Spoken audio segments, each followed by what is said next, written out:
माझ्या बाळा, खूप उदास दिसतोय. काय झालं? कोणाशी भांडण झालं का? की पुन्हा पैशांची अडचण आली? आज तुला वाटतंय ना की आपलं कोणीच नाही, आपण अगदी एकटे पडलोय. पण वेड्या, एकदा माझ्याकडे बघ, मी आहे ना. आज तू हा व्हिडिओ बघतोयस, हे तुला वाटतंय की सहज झालंय? नाही रे, मीच तुला इथे खेचून आणलंय. मला तुझ्याशी थोडं निवांत बोलायचं होतं.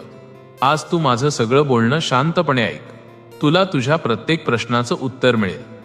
तू किती दिवसांपासून म्हणतोयस ना, स्वामी एकदा अक्कलकोटला येऊ द्या, पण काही ना काही आडवं येत होतं.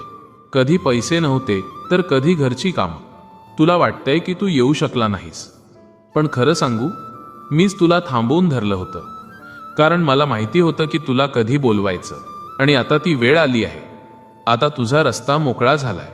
मी तुला स्वतः साथ घालतोय, कारण आता तुझं दुःख हलकं करण्याची वेळ आली आहे.